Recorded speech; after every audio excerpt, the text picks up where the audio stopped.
So Natalie, you explaining about the very Korean situation of why we brought the idea of dual. So it's about the dual reality. It's not a specific explanation, but in general, I already explained about the Korean typical situation about the virtual reality and the real things. Well, I mean, again, I'm sort of reporting from what I see, I don't say anything.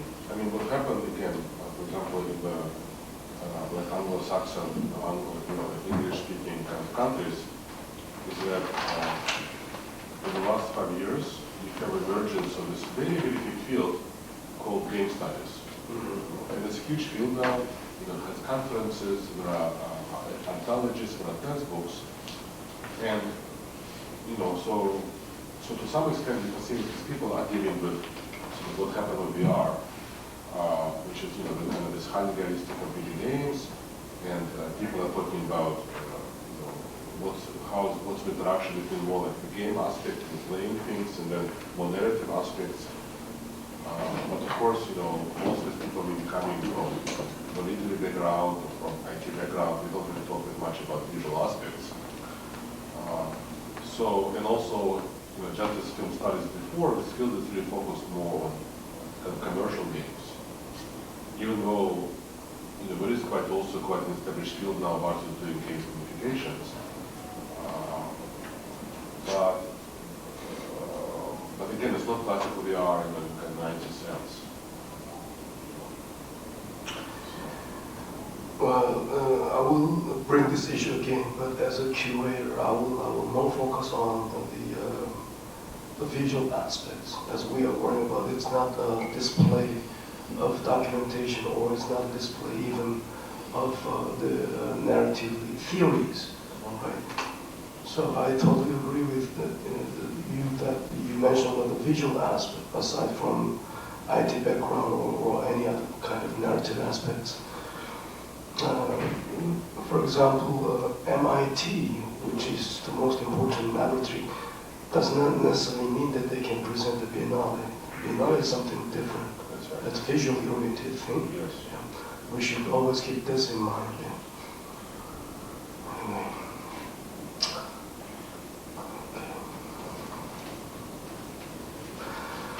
So, Lev and I discussed yesterday about whether it's still adequate or proper to bring the notion of virtual reality in this area, in this era of the early 21st century, when we consider that most intellectuals now are saying even the cyberspace is dead, and even virtual reality doesn't exist anymore. But on the contrary, in a very local context, when we consider where the Biennale is holding, I'm not necessarily saying that we are focusing on locality, forgetting the reality of globalization, but also we have to focus on the audience, or who we are facing with, and who will be the major consumer of the exhibition itself, right?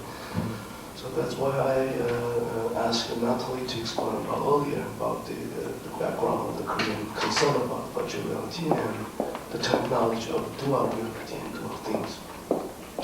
So when you have a small understanding of the very Korean situation of VR, which relatively comes later, other outer world, we should start whether it's still effective to bring this notion again of the virtual reality, and in what context, in what extent we can enlarge our territory of the debates, cultural debates of the VR in this sense.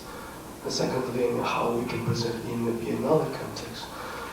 So relate to last night's conversation, I would really like to hear about your more detailed idea of physical, the new physicalities. And also you can suggest some other relatively ideas that relate to the big umbrella of new physicality. And then you can also have to think about how finally you can select the artist. When we think about the visual aspect, that relates to your main idea. That I think should be the critical point. Yes. Okay. Well, the first thing I want to say is, the way I think culture works today is that sometimes people focus on a particular topic and they discuss it for a number of years, and then for different reasons, people move and start discussing a new topic. And I'm not saying it's a good thing, because in most cases, people, get a certain degree of understanding, and then, where attention shifts. And unfortunately, the field of digital culture is very much follows this dynamic. So, in some ways, if these discussions of VR, are happening now here, we would hope that we will not simply, let's say, repeat the arguments or which already were worked out, but in fact we would, continue understanding this topic further. It's probably a good thing. As I said, the only difficulty is that it's kind of impossible to find really excellent VR works, artistic work today, which is a little bit of a shame. But I think what I was suggesting last night is that we had this, if you look at digital culture historically, you can see that there are maybe two kind of waves, and they overlap. And the first wave is really about taking physical world and simulating it inside the computer. And this, let's say, begins already maybe even the early 60s, and maybe culminates somewhere in the 90s. And this also involves, for example, when people invent first, computer drafting program, or a first CAD program, or first paint programs, which all happens in the 60s and 70s. The idea that you can simulate physical world in a computer, but you don't simply simulate it. Of course, you add new properties to it. So electronic book is not the same media as a normal book, or electronic digital photograph, which you can manipulate in Photoshop. It's not the same thing as a normal photograph. And I think, to a certain extent, this idea of VR, the way it becomes, not in a technical sense, but in a kind of popular sense, when it becomes popular in the 1990s, it's a kind of continuation of this trend.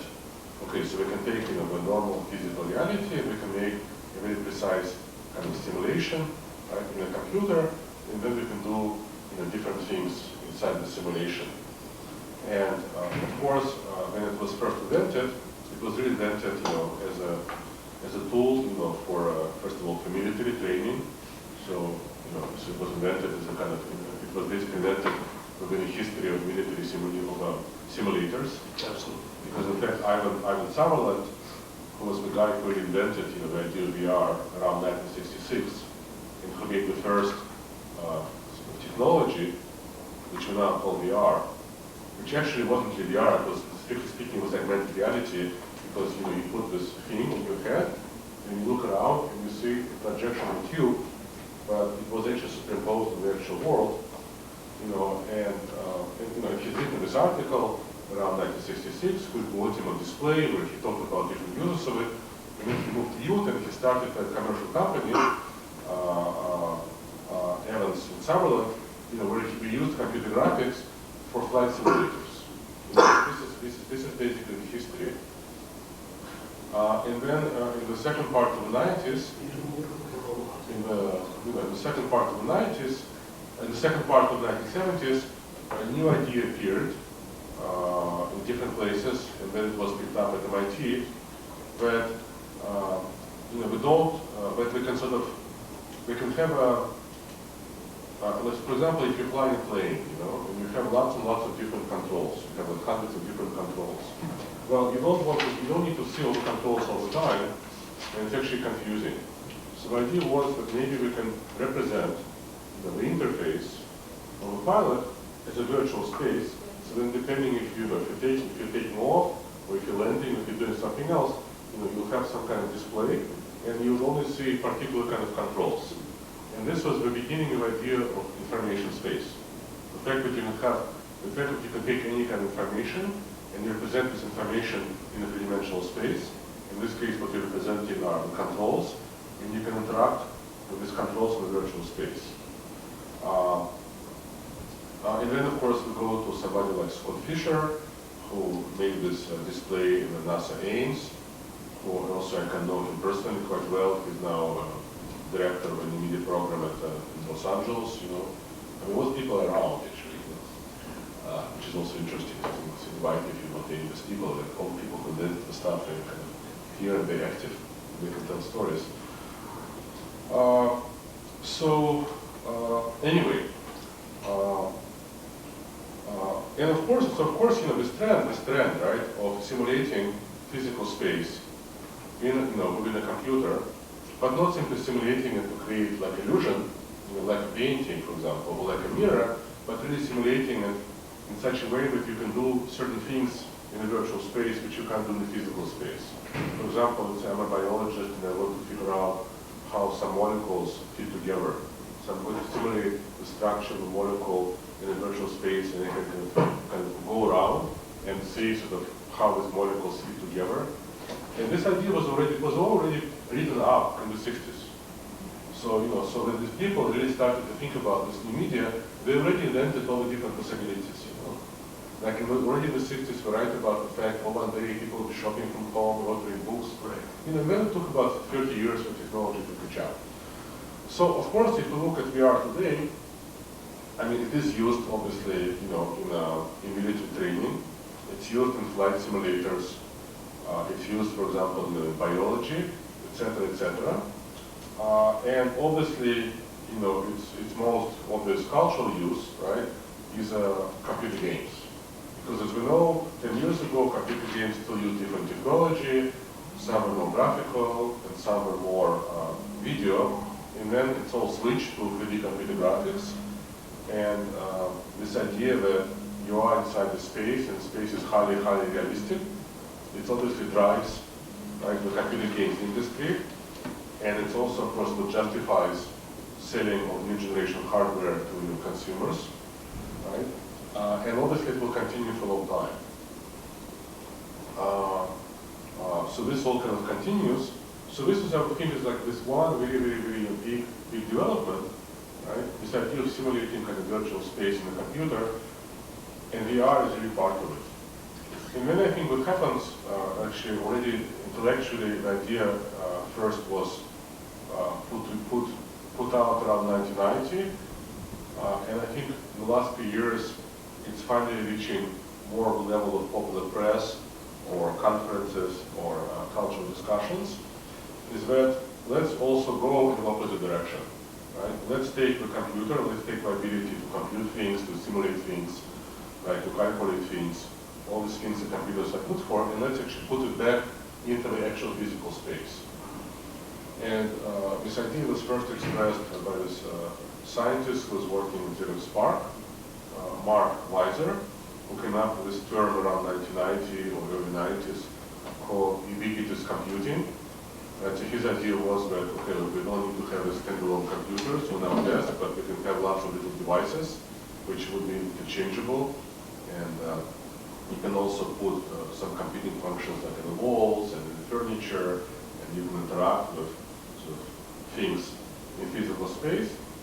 And I think, you know, and then you have various related ideas which appear, such as augmented reality, right? For example, you can basically, the idea is that you can kind of project some graphic elements or text or menu items or three-dimensional elements, but instead of completely superimposing them, right? Completely sort of superimposing over user view, so you don't see anything else, you put it on top, right? So for example, the typical idea was, which still doesn't really work, but the idea was, okay, like if I'm a tourist, I'm in the city and I have a display, and I'm going around, and I'm going to see different information about what is this building, etc., etc. But there are some applications which are again already used in some specialized context. So I don't think, so I think that in a way it would be wrong to say, you know, the first wave, the first development is finished, and now we have a second one. But I think the second one, they kind of coexist now. But in terms of, let's say, intellectual activity what kind of cultural activity. Like basically what people are talking about, I think at this point the second idea is this moment we are attracting more attention. And actually I think so maybe because instead of like trying to recreate it, I was actually just trying to write about it myself, just to make a little summary, including just video. Of course I can also sort of give you steps, just a little summary of this. Just one moment. Maybe you can go to CD-ROM, but it's impossible to present on this way. I actually didn't bring just 1 second. I'm not. Okay. So.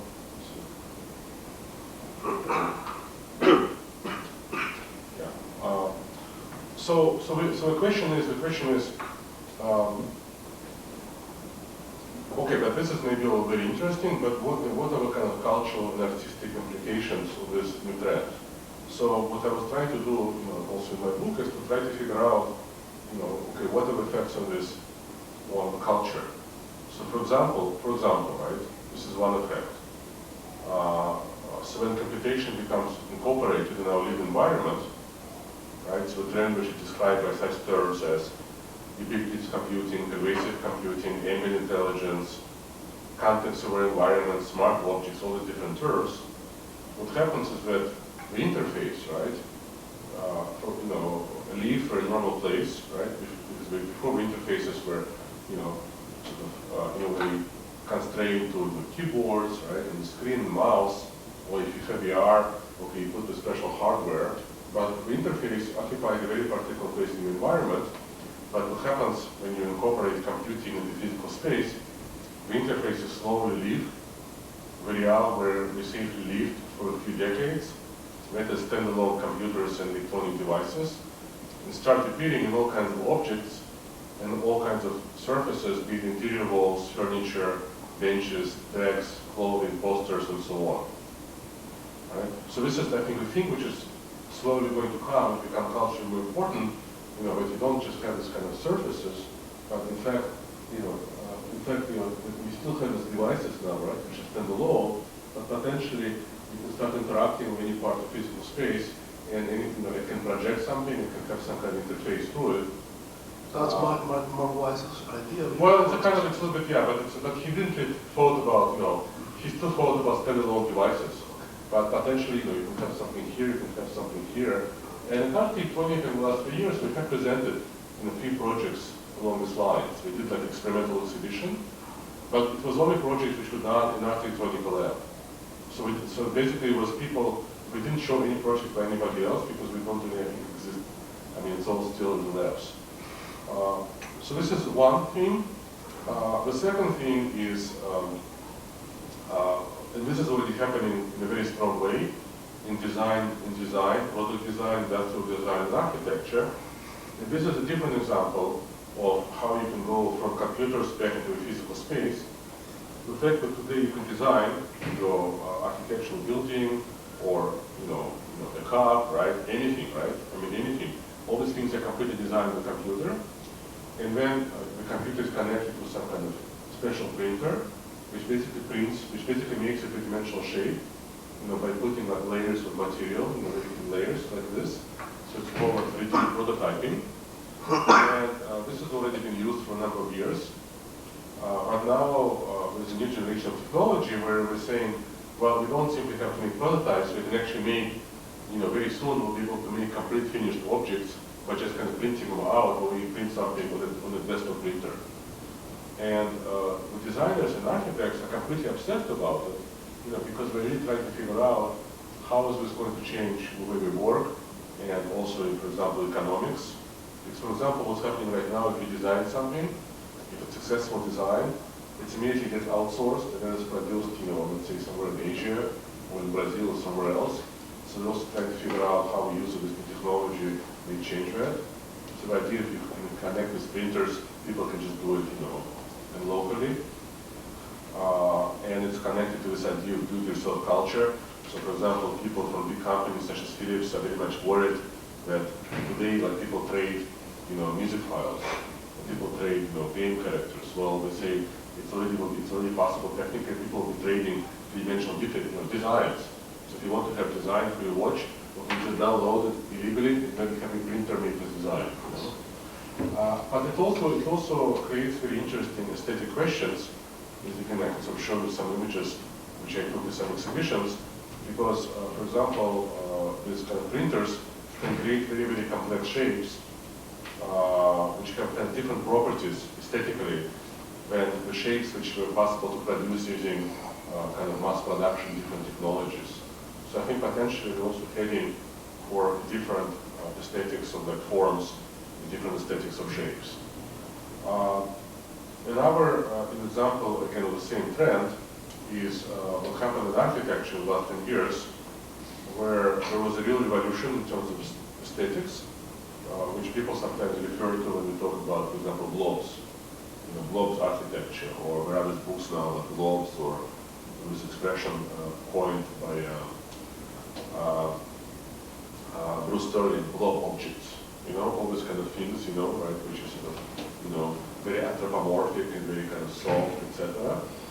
So this is what now discussed a lot, and it's already criticized. But it's clear that this is a fact of people doing all the design on the computer and using very particular software, called Maya, which was originally designed for to do special effects in movies, and then around '94 it started to be used in architecture. And as a result, basically the whole language of architecture has changed. If you go look at any architecture book today, if you go look at any architecture school, if you go look at any architectural competition, you hardly see any like there are no more sort of, there are hardly any more sort of, blocks. It's all soft kind of bloody shapes. And this is simply a result of the fact that when you design things using the software, it changes how you think about architecture. Because before you would say, okay, there's a plan, there's a facade, and you make architecture, as two-dimensional drawings, and now you have a three-dimensional shape, and what you do is, you pull, it's like a virtual clay, right? You pull, you push, and it completely changed how people think about, not what how people think about it, but the kind of architecture which comes out, right? And so this is another attempt of how this move from computers back in physical space is actually having an effect on the kind of aesthetics of our environment.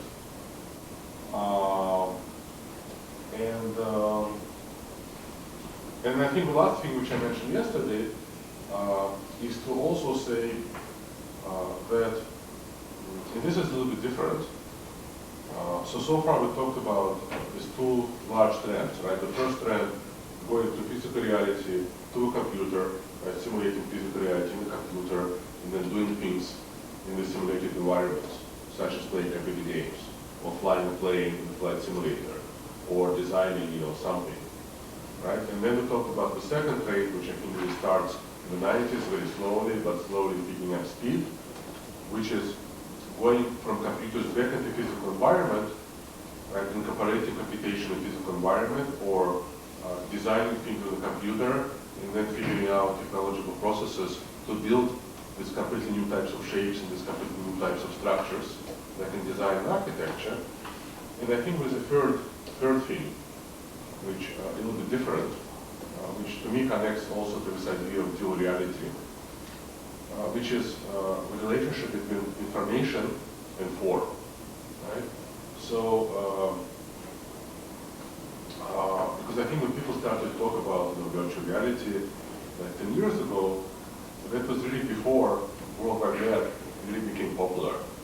And the amount of information people had on their hard drives, was all very limited. Right? And then in the 10 years, things really changed very dramatically. And today, again, if you see what people are discussing in conferences and magazines, in popular press, right? Everybody talks about how, well, we're surrounded by information, there is too much information, how can we make sense of this information? And this is connected to a larger notion of knowledge society, information society, the fact that this information society, right, produces wealth by translating information into knowledge.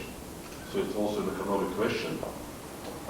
And I think that today, sort of both commercial companies and individual designers and individual artists consciously or unconsciously realize that their job is not just to produce more content, it's not to produce more information, but rather to figure out new ways for people, for everybody or for specialists, to interact with information, to be able to use it, to be able to find what you want, to be able to make connection between things, to be able to really use information in a meaningful way, right?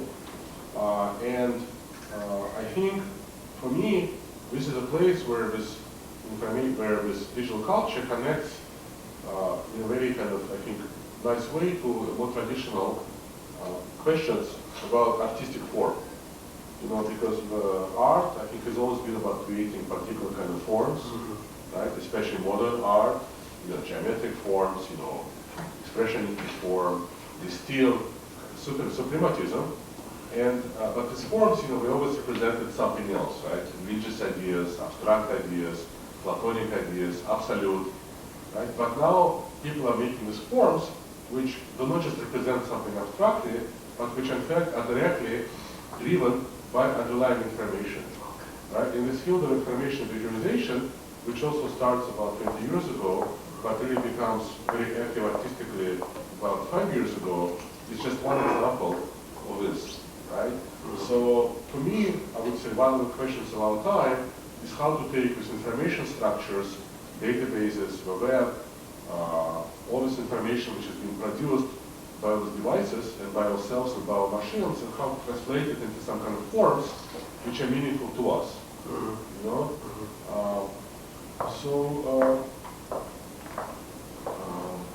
And this is of course all abstract ideas, but ultimately it's all a question of interesting artistic work, and I think you can find, especially with the third topic, the first thing is a little bit difficult.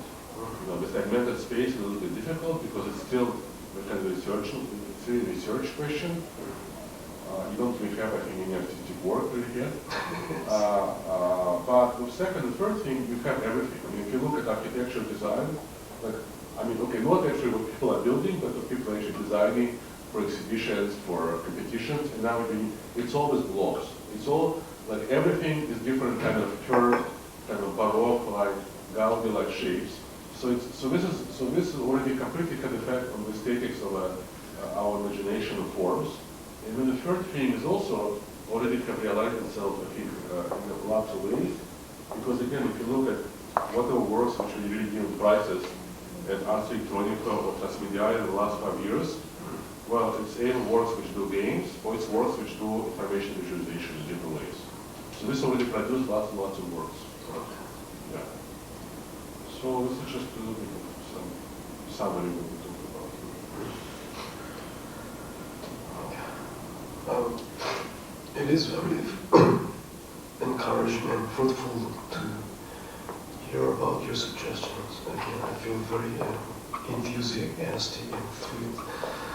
Again, you made a wide range of summaries of your notion of new physicality. That when we remind the old notion from the 1997, when Negrofonte said the information society and information space. The question is how we can drive the old notion into a new one that you suggest, like information and form, and how people now interact with information, and to a meaningful way. And yet, my strong concern is how we can really find the interesting artist pieces related to these notions.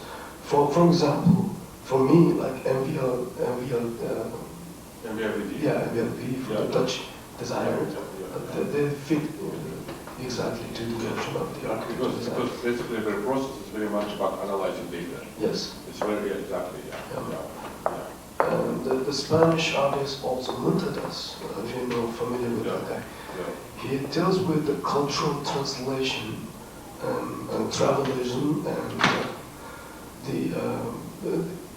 he deals with when we see the exhibition on translation, introduce all the terminals and different audiences, different travelers fit into different environment. Yeah, so it's like a cultural hybridity exists in that small area. And then, so he can be one of our candidate artists as well.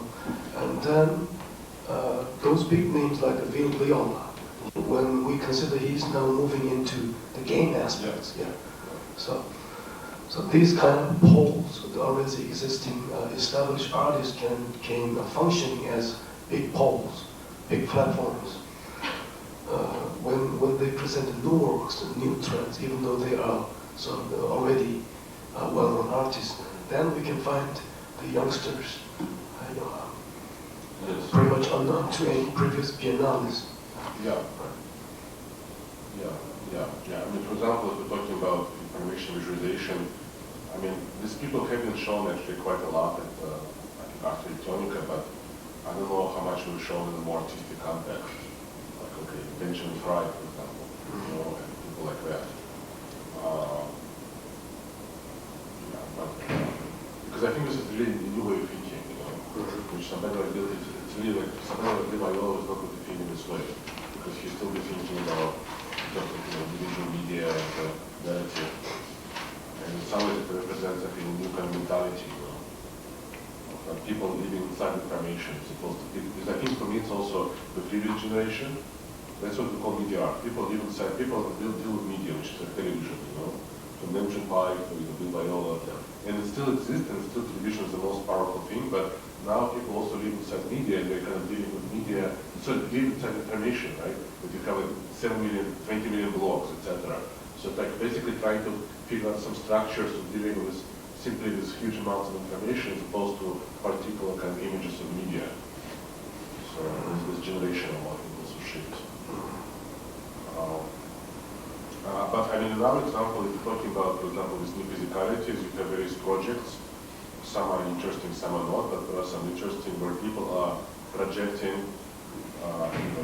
images, information on the body of the dancers. And the information that interacts with the body, and there are some interesting projects now. That's like another example of integration of this kind of computer and the physical environment, so to speak, information to the physical environment. Again, I think it's a matter of the budget plan. Yes. But also, when we think about presenting the new works, that fits physical, that has a link with the physical objects. When you mentioned the new trend that comes out of the computing system, which combines the physical thing, physical objects, that we also have to worry about the budget. Right? Yeah. It's like when we bring all the ubiquitous, so the concept of the works that it relates to the budget. But still, we have to consider some examples of those kind that services goes beyond the computing systems, which means that doesn't rely on the only computer itself. Yeah, it's not simply something. Basically, it's not something which just exists on the screen, which I think is also another difference. Yeah.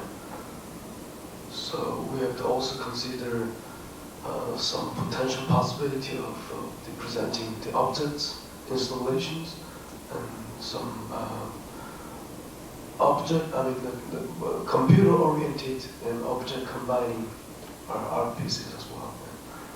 If the budget is allowed, then we can also open the discussion. Okay, I think the question that you raised, how we can reflect the questions of our time, that where you mentioned about the big paradigm from, like first the scientists raise some notion, and then the commercial area like the magazines, and then after the artist follows, and the artist reflects as a highlight. Then people in the public access, is very more widely spread out. Finally academics. Yes, yeah. It's like then people declare it as like notion is finishing, then another thing comes up. But in Korea, there's like now the people are very aware of this kind of virtual reality lately. And then it became another reality which cannot separate from the physical reality. I mean, sometimes, like John Wonil mentioned, that the simulation becomes more bigger reality than the physical. But we are experiencing this kind of virtual thing using a lot of internet things, became everyday life. So that's why we still want to stick to this sort of old-fashioned classical notion of reality. But my curatorial concern with other prominent curators is that how in the Biennale context we can present a third level and make any kind of new direction from the already existing notion of virtual reality. It can be sounds very repetitively, but that's how I want to combine the notion of virtual reality and the notion of your suggestion of new physicality. Well, as I said, I mean, I'm simply kind of like, I think you invited me because of particular things I do. So I'm simply kind of blinking, I'm simply saying, okay, this is what I'm observing. It doesn't mean that, I mean, you can't have one exhibition reflecting everything. I mean, and, I'm simply kind of blinking, trying to say, okay, this is how I see, this is what I see is happening, where things are going. And then, of course, it's your decision, and the whole team is to say, okay, we're going to do this, this, or this. So I don't think we have to say we have to reflect everything, because it's impossible. It also will require more budget, more time, etc., etc. But maybe some little suggestions in this direction, maybe it's useful to make them somehow, like little gestures in some way. Let me briefly add on the curatorial teamwork for your better understanding. The reason why I invite Iris Maya from Ars Electrum is that we believe that she can present some of the historical classical virtual reality artists. Such as? Well, for example, like Jeffrey Shaw, even though his work is in Zikayem, but also some of the things. Yeah, he actually never showed it. Exactly. He never showed it after he played. And then, Iris will be able to bring some other, super example. Maybe he did show it. Maybe he didn't show it. He did show it. He can show it. Or you can go. He didn't show the big bicycle, but he showed. Yeah, the bicycle is in Zikayem. Yeah, the golden calf. The golden calf is. Yeah. Yeah, so we were expecting those kind of classical models from Iris Maya, and still, when she's experiencing all the new type of real artists these days, as both curator and illustrator, she's the one who can present it.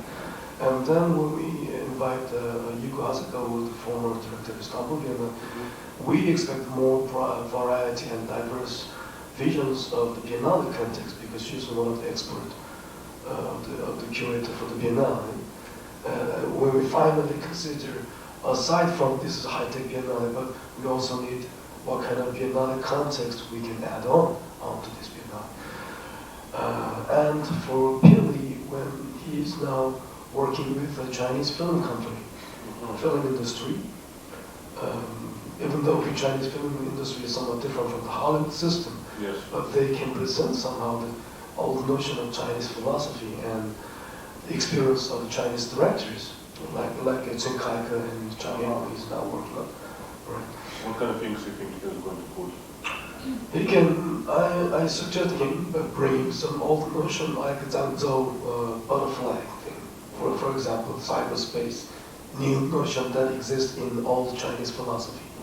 That can be a new approach, a reinterpretation of reality, which is he's working on now. For example, Li Bai's moon can be referred to anyhow to the simulation, simulation theory to Zhang, yeah, something like that. Yeah. Something new and fresh approach. Even I don't know if all Westerners can agree with it or not, but anyhow we can present some fresh idea from old Asian philosophies. And when we move to the second Media City Soul theme, when I present the main theme as the digital sublime. Yeah. In a bigger sense, we presented the big paradigm of digital in the name of sublime and sublimity. So that related to that, we can think this fourth Biennale, we present the big VR sublime. Yeah, what kind of new sublime that we are facing with, what kind of new direction we can present from VR in a different approach from the already existing VR notion. So when we narrow the potential possibility of the VR, maybe you can give us some fresh idea and newer concept of what can be the third level, third paradigm, or the fourth paradigm to forecast the new direction of VR. So what do you think, guys? Can we stick to the notion of VR, but we installed classical and already existing the models of VR artists. And then the second and third level. Well, you know, I mean, I think the way in general, the way I can operate is not so different from everybody else, but it is actually a bit different from many academics. I basically observe that what is happening in the world, and I try to pick up some general trends, and I only write about the trends which I'm like pretty sure is going to happen, right? So I'm kind of reporting on the things which are happening, or things which will happen, because like if you go to all the labs, that's what we're working on. If you go to the labs of Samsung, I don't know, Microsoft in China, you know, this is what we're cooking, which means it will be the market, right? Which means when it will reach the artists, and the artists also start working on things, right? So, I mean, I can't simply simulate about something just completely, you know, like abstractly, because then I have no guarantee it will ever happen, you know. I mean, basically what's going to happen with VR, and this is based on like facts, right? Not like on abstract, on thinking, on, you know, but on facts, from what I've seen. At some point, we're going to have three-dimensional displays. And at some points, you know, we're not going to have these things, we'll have three-dimensional displays, you know, and this is the technologies which people already research and you see them, and right now they're very expensive, but it will come cheaper, right? Which means that then we'll start seeing some pretty interesting things. You know, when VR really becomes everyday experience. When exactly these things get to the market, you know, I don't know exactly, you know. But I think that obviously, from the point of view of visual culture, it's going to be a very big shift, right? If we're moving from two-dimensional representations to really this kind of three-dimensional virtual representations, but exactly when it will happen, you know, I can't tell you. You know, maybe 10 years from now, maybe, you know, maybe more. That's one thing. The second thing is it's also absolutely clear that the realism, you know, that the so-called realism in computer games and three-dimensional virtual spaces is going to increase because all the algorithms really exist. So it's simply a question of how much you can calculate in real time, so as that processors get faster, you know, the realism will become bigger. And then there's all kinds of interesting questions about this realism, how it works, how it's different from realism in painting, but things will become kind of more realistic. You know, this is what I can sort of, I mean, these things I can sort of, how to say, I can put my reputation on these things, you know, other things I don't know. Other things are, you know, other things is a little bit more difficult to imagine. I mean, I don't know what other things, you know. Well, when we start to clarify things, I think at this stage, none of us gets clear view before we see the actual works. When we think of the Biennale, that's the procedure of every Biennale. Sure. Right? When the first thematic approach, okay, everybody agrees, but we cannot draw the real picture of the exhibition itself because we're only standing in the first stage. Then we move to the second stage of this starting to select the artists, then our ambiguity and the fatigue idea gets more clear. Right. So that's why we need to talk about the candidate artists. Let's think about the genre, the agenda of the genre, that we can open the possibility of inviting the painters as visitors again, and sculptures, also the object-oriented computing artists. And I don't exactly remember the name, but Masaki Uziata, Japanese artist, he somehow deal with the virtual reality. He can be another possibility artist. And when we opened the huge area, commercial area, for example, like Daniel Plum, if you know him, he's dealing with the commercial logos and all the emblems of the companies. He not only reflects on the consumer society, but also he reflects some of the virtual reality. So these kind of all the variation of the selection of artists. I agree that we can invite some paintings to make the wide range of researches, and also we can present some sort of documentations, especially from your side. Maybe you can present research projects as something that. You mean like research projects of designers or architects, which are more projects as opposed to realized things? Yeah, it's possible. Yeah, it's possible. But in terms of paintings and sculptures, I'm absolutely for it. Okay. But in fact, but I'm completely for it. But what criteria you want to use to select, for example, painters? In other words, what is the topic which unites these particular painters?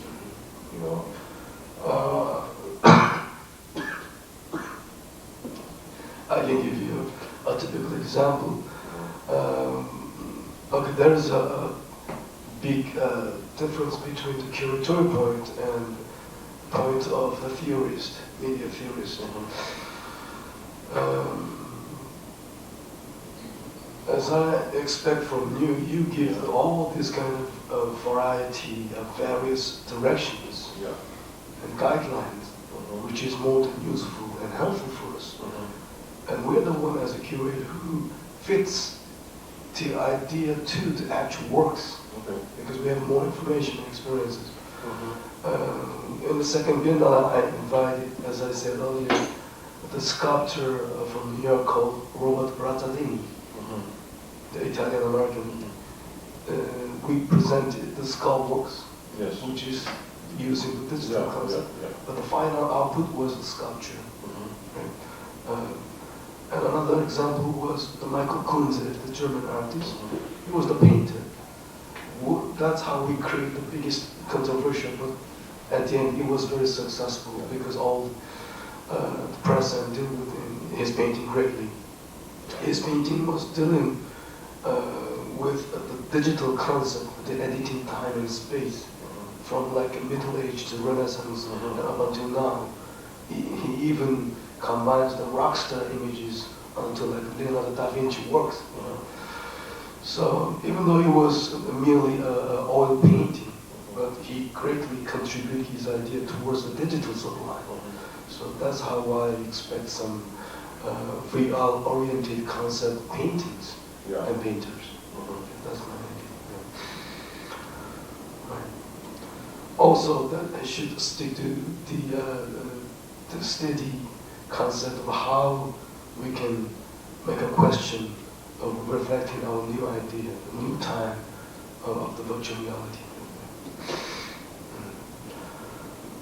We'll say that human realities, going backward to human realities, we are facing with, again, the immeasurable, immeasurable reality, which is, surpasses the original physical reality, right? In terms of the scalism, as I said yesterday, we discussed about the scalism of the bigger... scale. Yes, the scale. We discussed about the kind of scale. Which relates to the question of sublime. So I think we are now clarifying some narrow points that we are presenting the new VR sublime in a different context. Okay, that can be more second pole is how we can present already established artists such as Bibliotelist and Bill Viola and Montanes from their newer works, like game approaches. When we asked Bill Viola, I don't know if this can work or not, but he present in the first Biennale, Natalie, Bill Viola, right? Right. Right. Yeah. But we all know his classical and current works, but his new issues of game art can be very fresher. With them, and then some research-based projects as well, and some architectural design as well, and some commercial area things. So we can have these kind of varieties in terms of presenting the works.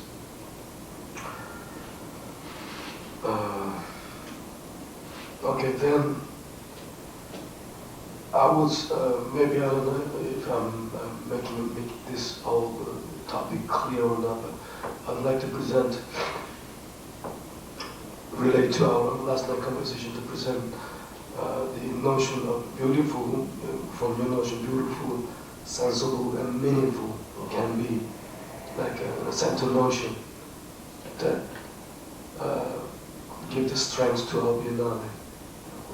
That can be like hardcore, the meaningful, sensible, and beautiful.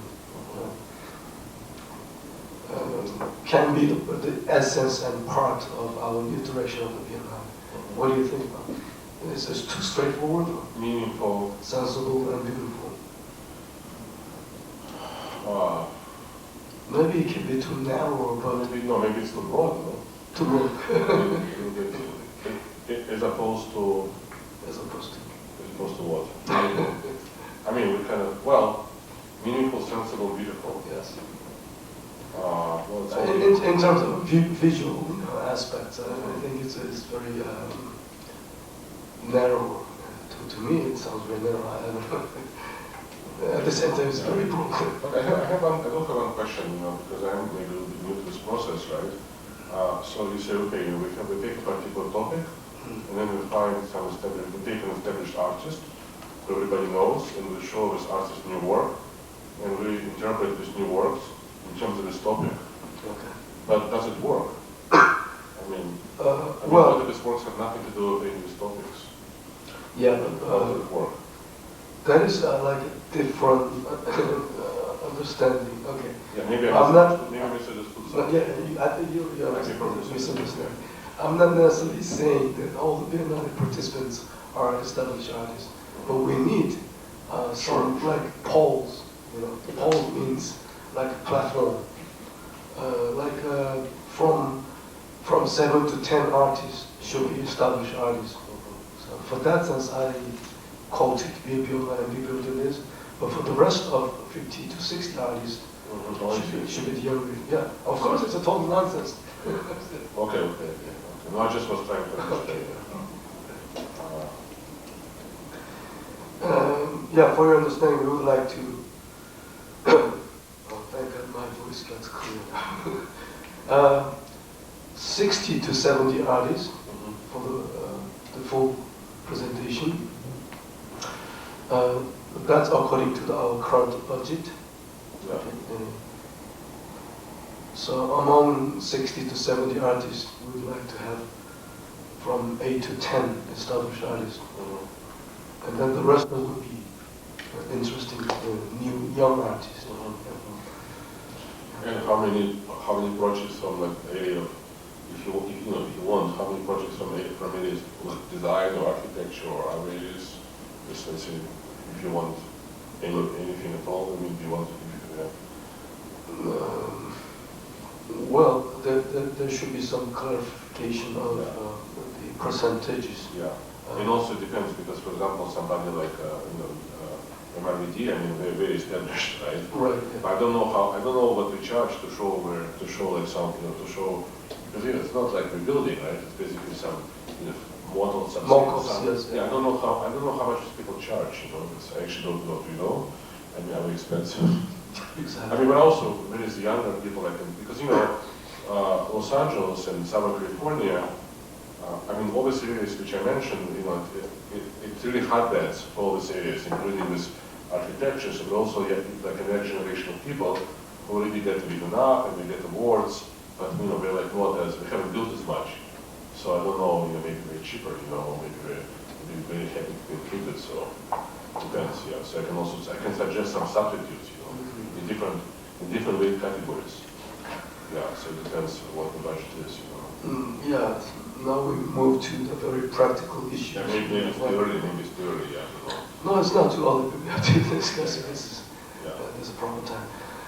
Well, we made a regulation that we cannot provide artist fee, but we can relatively provide the materials fees. In other words, some production fees. Yeah. But it's still questionable to such established artists like MBRDB, because when they ask some much guarantees. The thing is, we have already the materials. We don't need to produce them, right? We already produced it for books, exhibitions, catalogs, right? We already have. We don't need to produce more for us. Right? Yes. So I don't know what they want. It is very tricky whether we wish to bring the really brand new works or already made one. Yeah. That's some very much optional.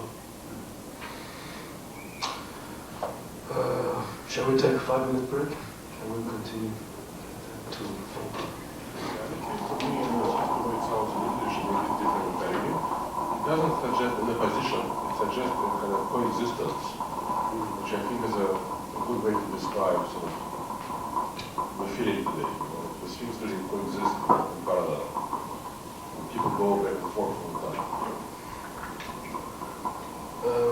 I briefly explain what we discussed, two of us discussed last night to Natalie. Yeah. And I assume that she already understands exactly of what we discussed. We all agree with it. You are not making any objections or you're against anything. So just Good. don't feel stressful. Okay. As I said earlier in earlier stage, that the reason why all of us are very enthusiastic and thrilled is because we found that we invite the great theorists and these theorists making new directions and with a wide range of reinterpretation of dual realities and the virtual reality itself. So let us clarify things that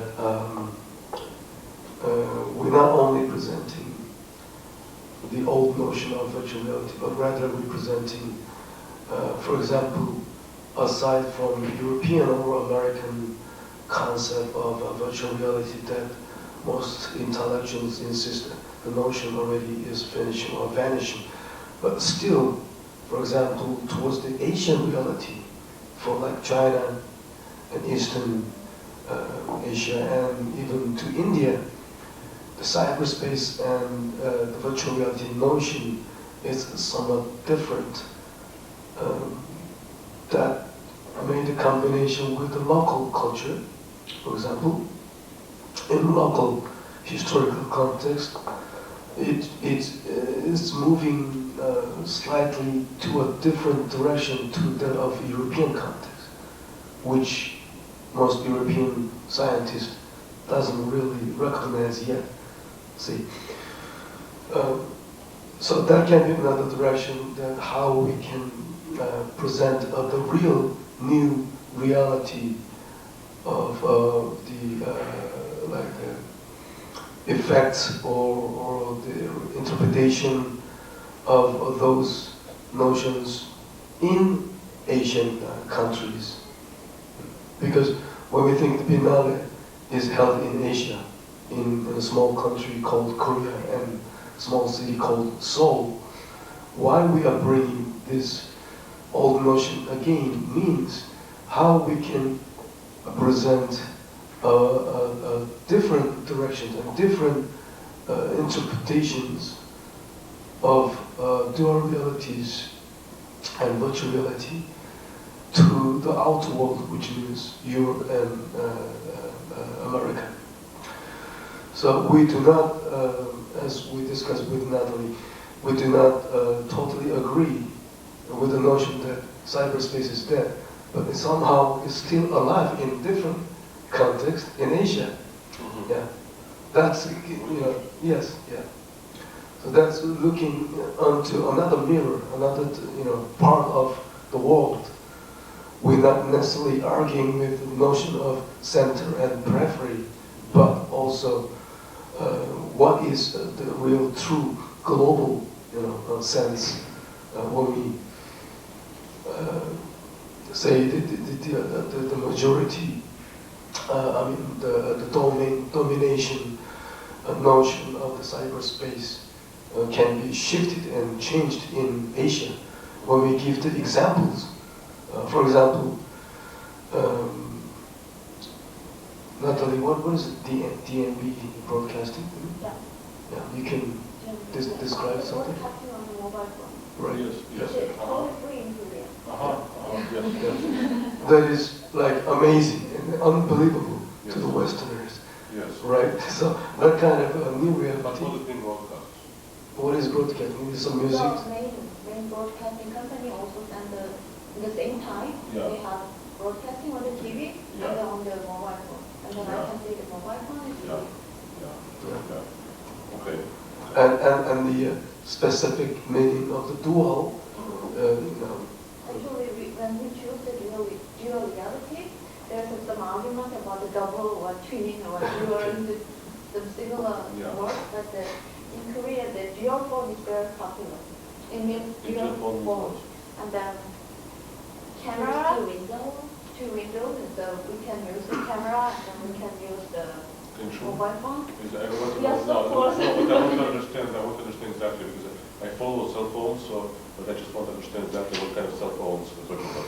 Clamshells or what, you know, what kind of, I want to understand, because I follow cell phones, so I want to know exactly, I just want to understand Like exactly tomorrow what it she is. will show my phone.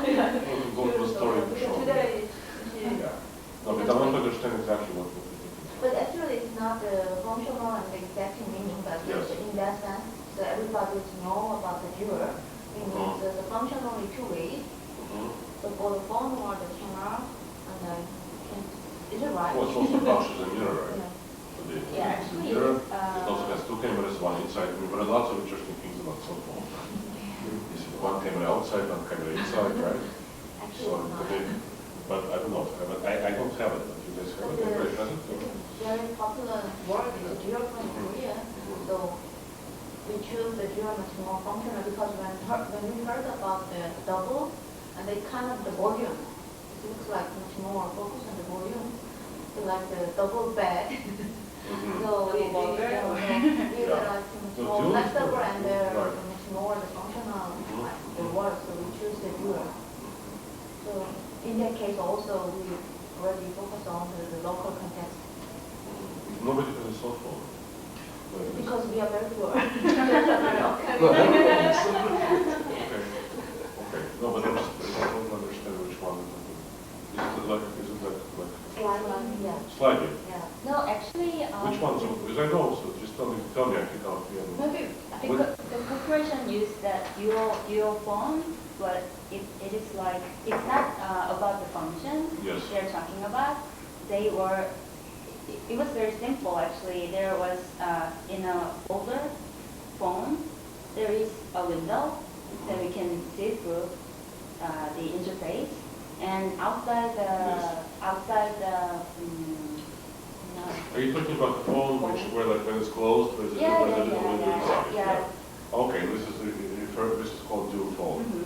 Yeah, okay, but I know. First Well, we have it too. it is used.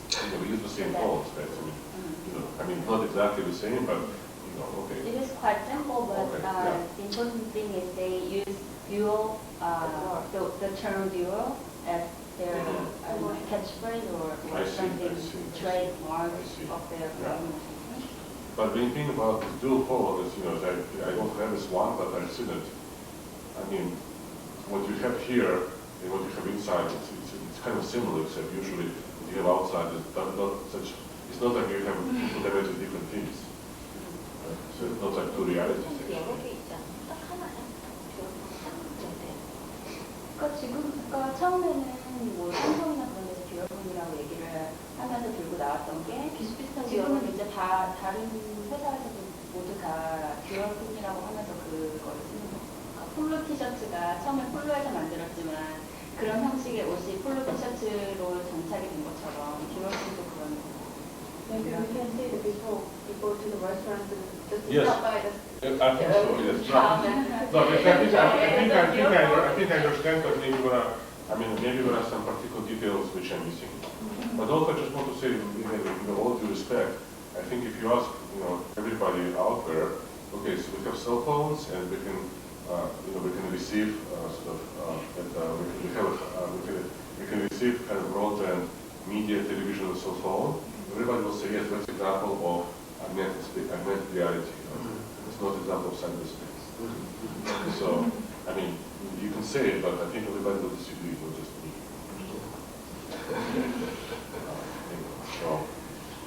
And the question is, I'm very much in favor of specificity, but when you say that this cyberspace or concept functions or may function differently in Korea, what's the difference?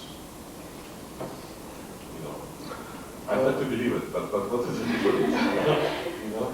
Well, because I want to go and I want to sort of, I want to, I want to communicate this idea to everybody in my lectures, etc. But I want to understand, I need to be also convinced of the difference. As a theorist, I think he should be very interested in what is the Korean real context of the differentiation of a reinterpretation of cyberspace. I'm trying to understand it. So we should make some research and summaries and provide him. That's another reason. And then I'll be happy to explain to everybody else. Yeah. But right now I'm not exactly, I think it was different. See, this is the clue key. Yes. That why Seoul Biennale is Okay. effective and could give another clue to the Western people. That this is like solution and conclusion as relates to our previous conversation. Why Seoul Biennale is presenting a different notion of real, dual thing. Yeah. So we are needing the sampling things. Okay, we are finding the samples. You mentioned about the augmented reality that we give the example. Yes. Yeah. Well, that's the thing is you. Right. Not only in here it actually exists. Exactly. Not only in Korea but from India, Yes. from China, from Japan, and the rest of Asian countries. How to put as curatorial mission? Then wouldn't that be interesting that okay, there is something different interpretation, different approaches, and even different reality, right? That we are missing. Again, it's not like insisting that periphery became the center. It's too old notion, but fresher, different approaches. I think that is still effective. Controversial issues. The problem, I think it's a little bit difficult. I think we would both agree that we don't want to talk about periphery in the center because there is no more center in periphery. Exactly. What we have is a global world, and everybody participates in it. And let's say maybe with Samsung, which is a global company, or let's say I'm opening a hotel, in Korea, and I want to cater both to the smart people in Korea and internationally. Like I'm not going to say it's going to be international hotel, it's going to be Korean hotel, right? That's like thinking from 1955. I'm going to say, well, I'm going to fuse the best from here, and massage from here, and design from here, right? It's really about fusion, and that's what you have. But I think what you have is, everywhere you go, you find fusion remix. But what gets remixed and what proportion, under what sauce is a little bit different in every place. Because we don't want to say it's Korean and not Korean, because Korean is also now remix. Look at you, you're not dressing conventional clothes, right? So you also, right? Everywhere you go, it's a kind of remix. But what gets remixed, how it gets remixed, in what proportion, right? Under what sauce, you know, and what color is a little bit different. That is important, yes. And it's not so easy to communicate that thing, but it's, we have to remember, right? Correct. So you have to learn some when you use the logo. What? When you use the term logo, you have to be very careful because as you told it, the Samsung and LG, even the bio is very common in all of the world, but the world is quite big. What is big? Yeah, quite big. So when we started globalization or those kind of things, it's kind of the ideological point already inside. What commercial thing is already inside. So maybe when we use the global, we said the globalization. Oh, that's something different. And I mean, because when we, Yeah. especially, and I think it's very important because when we, especially about the technology, everybody say that everybody can access the internet, but how many percent? Yes, It's very, very critical point. yes. In that case, I think this globalization is not realized yet. So maybe we were very careful about that. Even we can say, but we have to mention clearly what kind of context. Yeah, I have actually one of our PhD students who's actually now in China and doing research on the digital culture in China, but not in Korea, but he's doing research in China. So I don't know what he found yet. He's precisely looking at the differences. Yeah. Well, he can be your assistant to contribute this to this Biennale. Of course, one thing which he reported, which probably everybody knows already, but we have like 30,000 people who are employed by government who are sitting there making blogs, but they're actually official blogs, but they're presented as an official blogs, right? So it's not this free thing.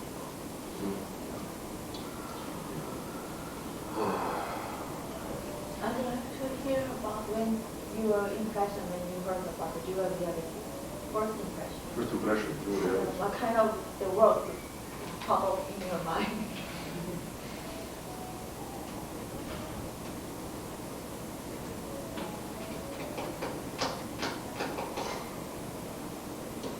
Well, you know,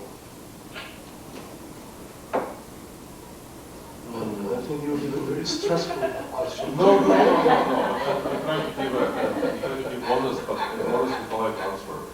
Well, I think, no, the question, the problem is, I don't know exactly what popped into my head, because now you told me, but I think I was thinking something like, you know, physical virtual or physical augmented, but there's this idea with dual, it's like two. And I guess for everybody, why two as opposed to 200 people, you know? It's why two. So what are these two? But again, even Korean, it just has a little bit of a different meaning, you know? Yeah, exactly.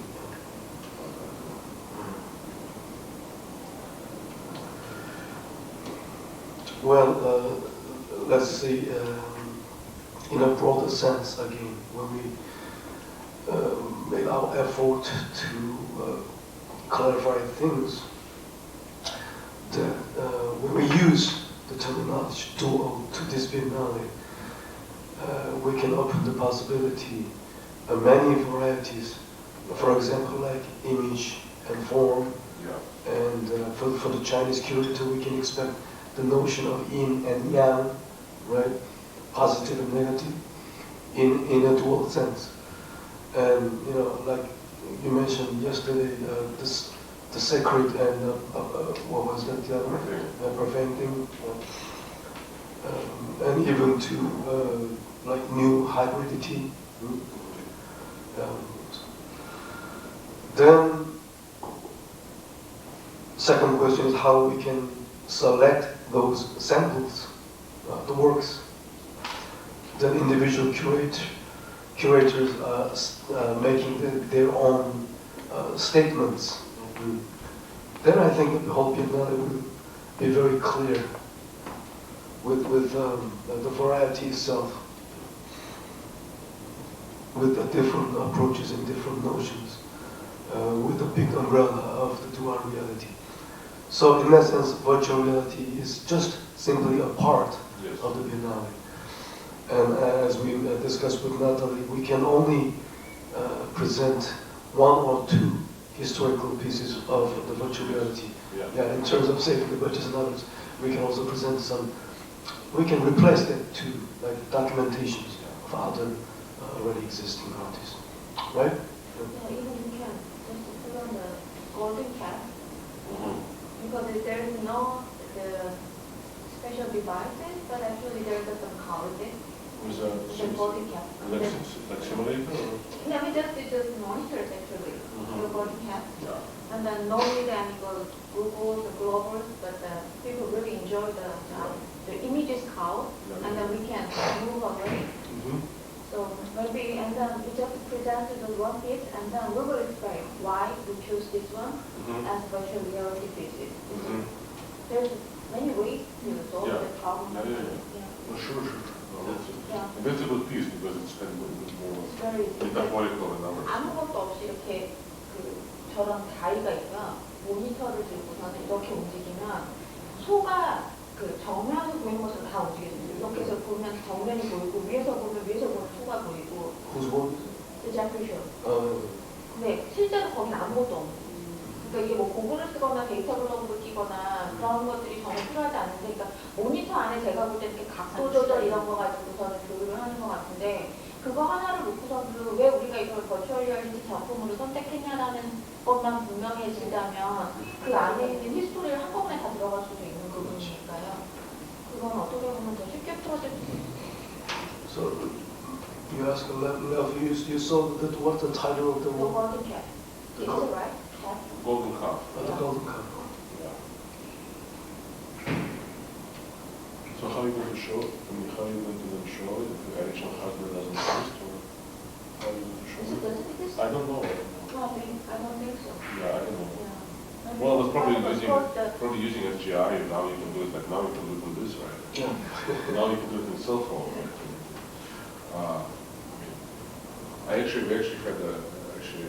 We had a big conference at my university about, because we're also working at like with cutting edge visualization, and so we're basically showing something which looks like golden calf, except the image, like if you see the display was very similar, was done by scientists as a demo. The display was in San Diego, and the image was computed in Tokyo, and it was coming in real time, Yeah, but it's but it was presented just as a technology demo, I mean, that's the thing, is all these things now become every day, we become like normal everyday technologies, Now we are very comfortable because we don't have to too much stressful about the virtual reality. Yeah. Well, from the beginning we were thinking that was too narrow, old-fashioned, outdated. So I think we are going towards the desirable directions. Yeah, but we should be clarify that real reality's definition at some point. Well, the thing about dual reality, as we discussed last night, is I think it is a very very healthy and very smart concept, and you can interpret it in lots of ways, right? But you don't want to have 10 different interpretations because the audience will get confused. So then, I think it's up to you, the team, to choose, right? And we need some examples. You can talk about, what kind of the information form, or the physical space and the map, or so on, sort of all the things you just mentioned, but you don't want to do all of them, right? Because you want to, the information and the image, and so it depends which ones you want to do, and also which ones you can find some interesting examples of works which are not digital works. It can also mean local or global, but then it's like everything. It doesn't mean they got it. So I think you want to maybe focus on some interpretations which are more related to the media and digital culture questions. Yeah, so you can contribute to us, like you can suggest some range of those Interpretations. Yeah, interpretations. Then our team will working on to choose the proper ones that relates to the media environment. Okay. I mean, I'm happy to help you whatever you want. You just Thank you tell very me much. tell me what you want to do. I can do everything. I can't find 20 great virtual reality pieces done today because we don't exist. Everything else I can do.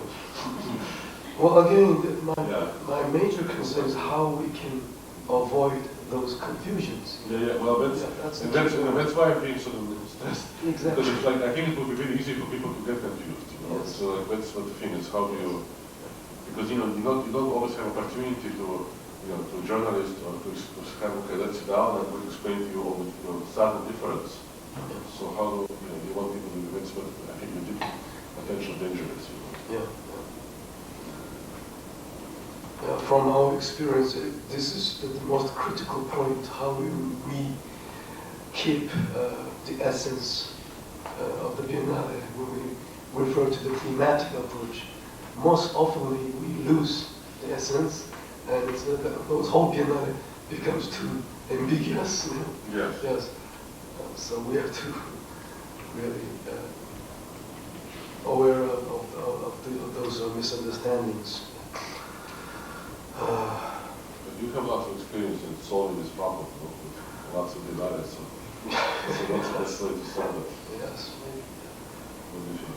But at the same time, if you have any suggestions and advices from the curatorial point of view.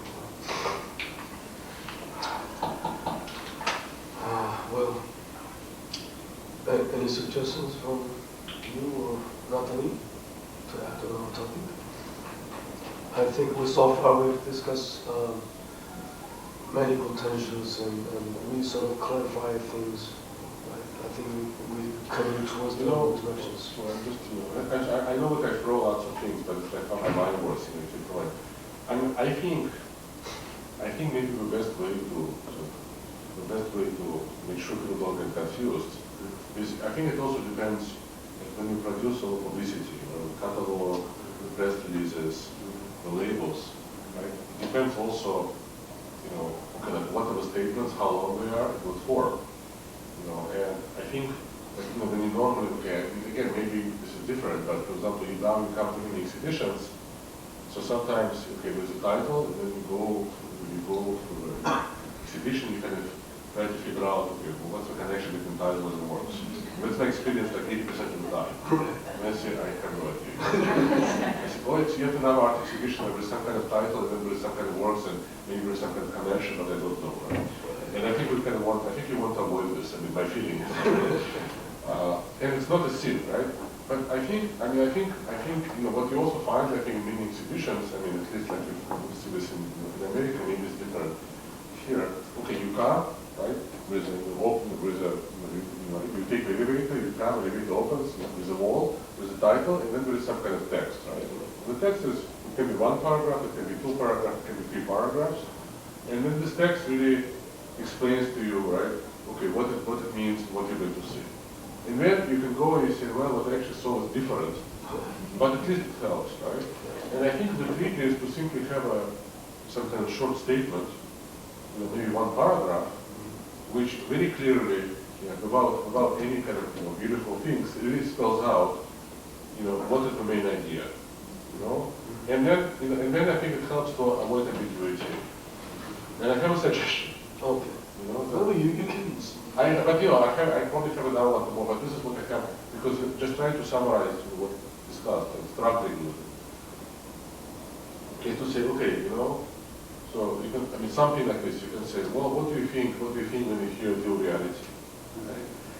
You can say in the 1990s, when, you know, the sort of cyberspace was just becoming, was getting born, you know, people discussed the position between physical and virtual.